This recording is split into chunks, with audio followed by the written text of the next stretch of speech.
नमस्कार दोस्तों, निबंधवाणी में आपका स्वागत है। आज के निबंध का शीर्षक है भारत और इंडो पैसिफिक आवश्यकता और चुनौतियाँ।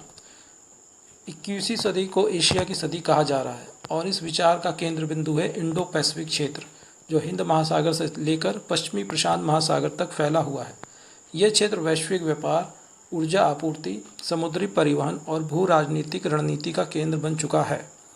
भारत, जो इस भौगोलिक क्षेत्र का स्वाभाविक हिस्सा है, अब अपनी विदेश और सुरक्षा नीति में इंडो पैसिफिक को प्रमुखता दे रहा है। भारत के लिए इंडो पैसिफिक एक आवश्यक रणनीतिक परिक्षेत्र है, लेकिन इसके साथ ही यह कई चुनौतियों और दुविधाओं का क्षेत्र भी है, जिसे संतुलन और चतुराई से संभालना अत्यंत आवश्यक है।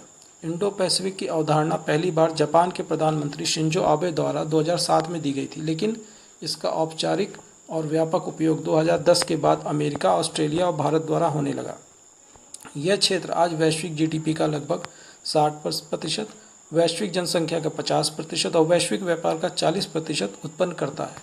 इसके सामरिक महत्व के कारण इसे 21वीं सदी का जियो स्ट्रेटेजिक हॉटस्पॉट कहा जाता है। भारत ने इस क्षेत्र को प्राथमिकता देते हुए इंडो पैसिफिक ओशन इनिशिएटिव, सागर और एक्ट ईस्ट पॉलिसी जैसे पहलों को मजबूती प्रदान की है। भारत के लिए इंडो पैसिफिक की प्रासंगिकता और आवश्यकता अनेक स्तरों पर है।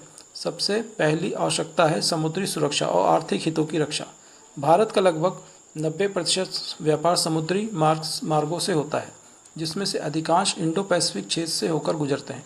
इसके अतिरिक्त ऊर्जा आयात, विशेष रूप से पश्चिमी एशिया से आने वाला तेल, इसी क्षेत्र से होकर आता है। इसलिए इस क्षेत्र में स्थिरता और कानून आधारित व्यवस्था भारत के लिए अत्यंत आवश्यक है। दूसरी बड़ी आवश्यकता है चीन के बढ़ते प्रभाव का संतुलन। चीन दक्षिण चीन सागर में अपने कृत्रिम द्वीपों और नौसैनिक अड्डों के माध्यम से एक तरफा प्रभुत्व स्थापित करने की कोशिश कर रहा है। इसका प्रभाव हिंद महासागर तक दिखाई देता है, जहां वह स्ट्रिंग ऑफ पर्ल्स रणनीति के तहत भारत के चारों ओर बंदरगाह विकसित कर रहा है। भारत इंडो पैसिफिक क्षेत्र में सक्रिय रहकर और समान विचारधारा वाले देशों के साथ साझेदारी करके इस दबाव का संतुलन साधने का प्रयास कर रहा है।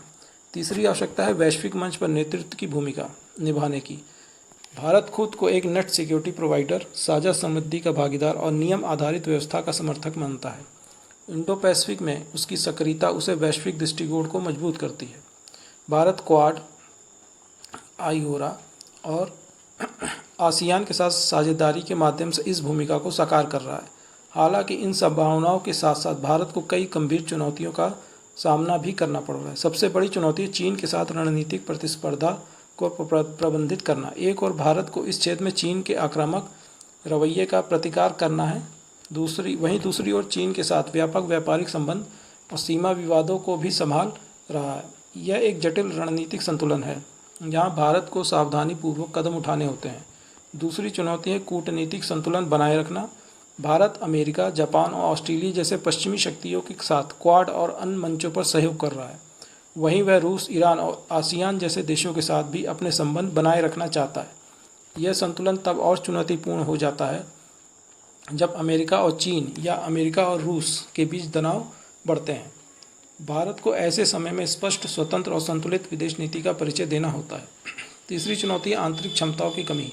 भारत को इंडो पैसिफिक में प्रभावशाली भूमिका निभाने के लिए अपनी समुद्री क्षमताओं, नौसैनिक ताकत, पोर्ट इंफ्रास्ट्रक्चर और तकनीकी सामर्थ्य को बढ़ाना होगा। इसके लिए रक्षा बजट, अनुसंधान एवं विकास एवं निजी क्षेत्र की भागीदारी को रणनीतिक रूप से बढ़ाने की आवश्यकता है। भारत की ब्लू इकोनॉमी नीति इस दिशा में एक सकारात्मक पहल हो सकती है। एक और चुनौती है सामरिक अस्पष्टता और परिभाषा का अभाव। इंडो पैसिफिक की अवधारणा अभी भी कई देशों के लिए अस्पष्ट है। आसियान देशों को लगता है कि यह चीन को रोकने की रणनीति है, जबकि भारत इसे समावेशी और विकास उन्मुख दृष्टिकोण के रूप में देखता है। इसलिए भारत को कूटनीतिक स्तर पर यह स्पष्ट करना होगा कि उसका उद्देश्य किसी देश के विरुद्ध नहीं, बल्कि क्षेत्रीय स्थिरता और सहयोग को बढ़ावा देना है। निष्कर्षतः भारत के लिए इंडो पैसिफिक केवल एक भौगोलिक अवधारणा नहीं, बल्कि एक रणनीतिक अनिवार्यता है। यह क्षेत्र भारत की समुद्री सुरक्षा, ऊर्जा आपूर्ति, व्यापार, भू राजनीतिक भूमिका और वैश्विक प्रभाव से सीधा जुड़ा हुआ है।